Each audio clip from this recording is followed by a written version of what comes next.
Good morning, everybody. Mark Finan here in the Home Weather Office on this Friday morning. It is the 5th day of January 2024.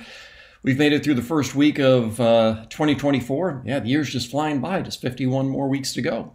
This is the morning briefing coming to you from the Home Weather Office, and as you look out the window, there's not a cloud to be found. There were some clouds overnight, and there are some areas of fog, but today is going to be a good-looking day. We're looking ahead to the rain and snow on Saturday. I'll show you the latest thinking on that. And then I'll look into next week and show you the possibilities of what we may be seeing next week as well. There's some interesting changes started to show up in some of the models. We'll see how that plays out. So this is how we look this morning. Here's that area of fog from the Delta down I-5. Should be burning off as we go through the day. You can see the north flow helping to scour that out. So that'll be getting cleared out. What you see here is the fresh snow in the Sierra. It's nice to see, and we'll be adding to that during the day tomorrow. And then if I widen out, come on, widen out, there we go.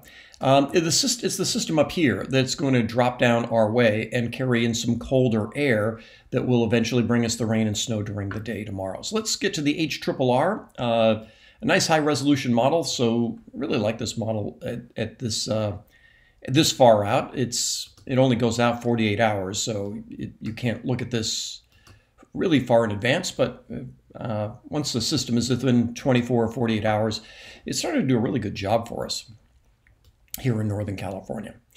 All right, so here we are coasting through the day today. Let's get into Saturday. This is Saturday morning. I'll stop it here at 7 a.m.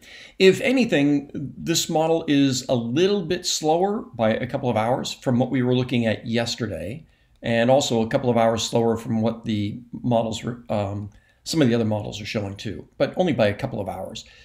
So this is 7 o'clock in the morning, and we've been talking about the impact on Sierra travel. If you do need to travel through the Sierra, obviously today is a good day, and early tomorrow morning, 80 and 50 will be fine. Don't press your luck though. If you need to get up over the hill, go early in the morning.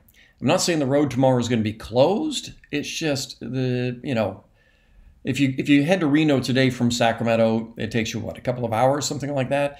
And if you do that on Saturday afternoon, it might take you 5 hours. So it's just a matter of how slow it is when the snow does kick in.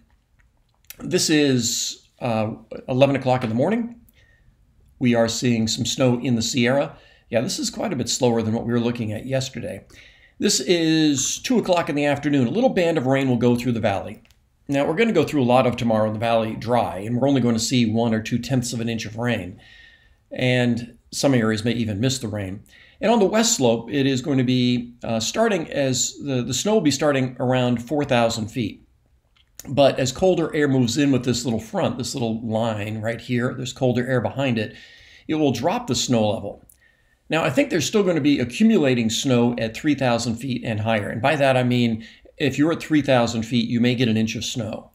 But if you drop down to 2,000 or 2,500 feet, I wouldn't be surprised if you see some flakes in the air, but it's not like you're going to have to shovel it. But yeah, don't be surprised if you see some lower flakes in the air. But the bigger impact here, this is 4 o'clock in the afternoon, is not the low snow, it's the higher snow, where it's coming down to 2 inches an hour on 80 and 50. And it's windy, so there'll be low visibility, and it's just not great travel. So if you can avoid traveling on 80, 50, and 88 in the afternoon, that is probably a good idea. And then as we head into the early evening, this is 8 o'clock and beyond, this is around 11 o'clock, everything dries out. And there will still be chain controls likely as we head into early Sunday morning. This is Sunday morning. Sunday's going to be a dry day. And with the developing north breeze, everything will get cleared out and dried out. But it will be chilly during the day on Sunday. Morning temperatures in the valley in the mid-30s, maybe even low 30s. And afternoon temperatures in the upper 40s to low 50s with the north breeze, just one of those kind of days. But yeah, this isn't a big storm by Sierra standards. It's just one that, happening on a Saturday afternoon. A lot of people travel to the Sierra, through the Sierra on weekends. It's just a window from late morning and into the evening that if you can avoid it, do so. And then during the day on Sunday, the roads will get back to being just fine. Let's talk about what may be beyond that. So let me back this up. This is the GFS. So let's take a look at what's happening for next week. This is Monday. Weak little system goes by on Tuesday. There may be a couple of showers on Tuesday. That one might fall apart. Wednesday, it looks like we may have a system very similar to what we will have tomorrow. It's another system dropping down from the north. Cold air will mean more snow, not much water with it. So this looks like a very similar setup to what we'll have during the day tomorrow. We'll fine tune that over the next couple of days, but we will see how that plays out. Very cold air sticks around. So Thursday is also, and yeah, the next week or so is going to be quite chilly. And then this, the morning model, this is next Friday. This is different. This one does have water with it. This one would bring solid rain, gusty winds, Sierra snow. This is Friday around midday, so a week from today. Being a week out, there's a lot of uncertainty here. This could all go away, but we'll have to keep an eye on that one because that one could be the best snow we've seen so far this year. And then behind it, it just turns cold. And there's starting to be a bit more chatter about what may be happening at the end of next week. So with that, I'm going to show you the 500 millibar chart. I'm going to move this over a little bit so you can see what's going on here. All right, so here's our 500 millibar chart. And this is the wind flow up around 18,000 feet. And here's the wave that comes in from the north during the day tomorrow. And these systems that drop down from the north, they just don't have much water with them. So that's why tomorrow the valley gets 1 or 2 tenths of an inch of rain. And while we may be seeing a foot or more of snow in the high Sierra, it's fluffy powder. It won't have much water. We may squeeze out a half an inch of water in the Sierra, but a half an inch of water could easily produce a foot of snow in the mountains with those ratios. And then this is Sunday. Look at the flow on Sunday. Straight down from the north, Gulf of Alaska here, straight down from the north. And so that's why it's going to be chilly. Temperatures may modify a little bit early next week. This is that system that kind of slides by to our north on Tuesday. And then here comes the one on Wednesday. Same sort of setup, dropping down from the north, not much water with it. But watch what happens up here to the north. This is Washington here. Alaska is up here. And look at the flow here. I mean, this goes up to the poles, basically, and then starts to drop down. And as we get into Friday, here comes the system that we're looking at. A bit more moisture tapped into it and cold air, which is why we would have a better chance of having good rain on Friday. And then as this little low drops down, watch what happens as we head into Saturday and Sunday next week. This right here. Oof. So look at where this flow is coming from. This is straight down off Canada, straight through Washington, and straight into Northern California.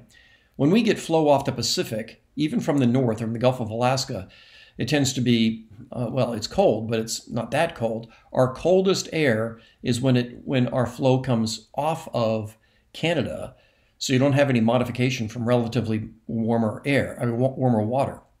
Water out here might be in the 30s and 40s, but over land, at this time of year, nothing's in the 30s. It's very, very cold, so you don't get any modification. And so when we get our coldest air masses at this time of year, we even have a little bit of an offshore flow to it. So it's coming from the continental polar air, if you will. And so this is the setup for next Saturday, Sunday. This could be brutally cold in places like Montana, Washington, Oregon, Nevada, Utah, and pretty cold for California. As I said, all of that is next weekend. It's just that I've started to see some online chatter about that, in case you've started to see some chatter about that.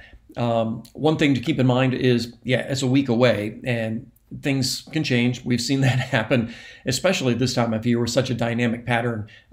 In the wintertime, things can change in a model in an instant. But that's one of the things we'll be monitoring. So in the meantime, today, nice day, easy to travel through the Sierra. Go to the mountains today if you can. During the day tomorrow, not a good travel day in the mountains. But if you're just staying in the valley, if you're just going to be in Stockton or Sacramento or Davis, it'll rain for a little while, but a lot of tomorrow will be fine in the valley. And then Sunday is just going to be a cold day, and then we'll monitor the changes for the possibility of some bigger changes for the end of next week. So that's everything I've got for you on this morning, on this Friday morning, a sunny Friday morning. What more could you ask for? That's everything I've got for you. I'll be on TV tonight at 4, 5, 6, 7, 10, and 11. Make it a great day. I'll talk with you later.